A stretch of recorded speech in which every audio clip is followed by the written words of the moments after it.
Hello, everyone, and welcome to In Full Swing. This is the first episode of a podcast where we will be going over MLB news, scores, and predictions. My name is Logan Bouchel, and I'm joined with Josh Smith. And today we're going to be talking about the many rule changes in the MLB and how it's changed the game, viewing from two different perspectives. Today we're going to be going over the addition of the pitch clock, bigger base sizes, and limiting pickoff attempts. Josh, do you want to go over the basics of the pitch clock and your opinion on it? Yeah, so the new rule is that pitchers will have 15 seconds to throw a pitch with the bases empty and 20 seconds with a runner on the base. Hitters need to be in the batter's box within 8 seconds on the pitch clock. If they don't throw the pitch, they will be charged with a ball, and if the batter delays entering the box, from my perspective as a more casual viewer of baseball, I think this is a good improvement for the game as it makes it a bit more fast-paced and more interesting to watch, especially if, for someone like me, I'm just going to turn on the news real quick and see what's happening, and if I just see it, kind of like the mental chess game that goes on between the batter and the pitcher, I might lose interest. But if I go on and then within 20 seconds of me, tuning into the game, the pitcher's throwing a ball and the batter's swinging a miss or swinging a hit, it just keeps the game a little bit more interesting for someone like me.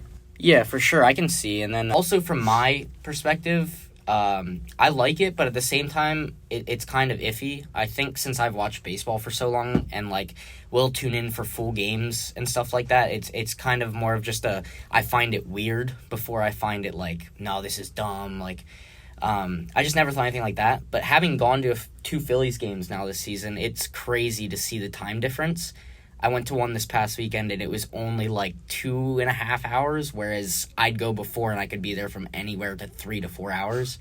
So, does it feel like you're getting less of your money's worth for the ticket because your time is almost cut in half? Yeah, I jokingly said that with my friends that I went with. The one is an avid baseball watcher like me, and he thought the same thing. He was like, "Man, we paid for these tickets, and now we're seeing half the game." But then again, if you think about it, half the game that's wasted is just them throwing over or the time in between pitches. And it's not so much even important things. It's just little stuff like throwing the ball over. And we'll talk about that later with the pickoff attempts. But yeah, that was it. I don't think it was so much losing my money, but more so left unsatisfied because I was like, man, these games used to be so much longer. Yeah. So.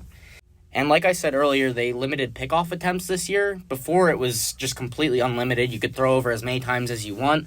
But now, to speed up the game, they allow 2 pickoff attempts. And then on the third, if the pitcher doesn't get the batter out, they're given a balk, which means the runner can go from first to second or second to third and so on. So, yeah, that's a big change. And thank God I'm not a pitcher because that would probably annoy me. And I can see some pitchers maybe forgetting and just throwing over anyways. So, yeah. Well, there's kind of a good news on that is if the pitchers do throw that third time and they do get an out, they're not charged with the balk. So it's only in that instance where if they were to kind of do a fake out or if they were to step off and then they weren't to get it out, then they would be charged with the balk.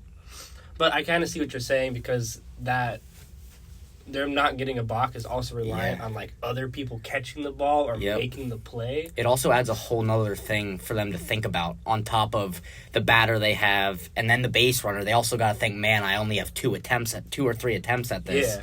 So, but having been and watched games this season, I think it's cool is that the pitchers, you can tell, aren't doing the lazy, let me just throw over to check them, to keep them in space. It's no, if they're throwing over, they're zipping it over there as fast as possible. So do you feel like it's kind of been more of an improvement? Because now, and not the pitchers weren't working hard before, but now you can kind of see there's a little bit more of kind of a mind game between the pitcher and the runners. As before it was the base runners just kind of wait for the pitcher to look away. Yeah. He's not really looking away. But now it's the pitcher has to be very careful when he throws the ball. Yeah, it's almost like adding another mini game to the game itself because it's just another thing to think about if you're a pitcher and base runner. From that perspective, it's probably great because you can get them to throw over multiple times if you take a big enough lead.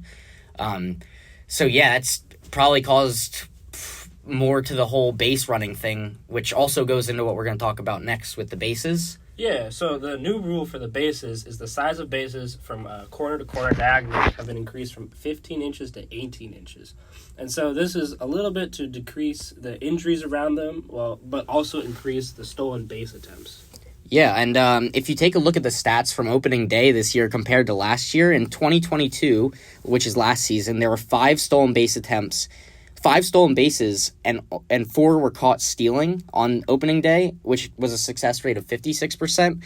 Whereas this year on opening day, they stole 21 bases and only 2 people were caught stealing with a 91% success rate, which is just honestly a crazy stat and basically shows it's a little easier now to steal bases, and I think teams are looking to steal bases more now because the bases are bigger and it's easier to do. So yeah, and I think as a casual viewer, that definitely makes it a lot more interesting because like that's one of the coolest parts of baseball besides like last minute throws and exciting catches and plays.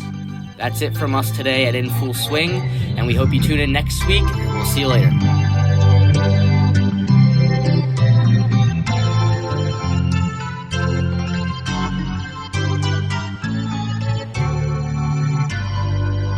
Ladies and gentlemen, he who breaks the rules goes back to the house of pain.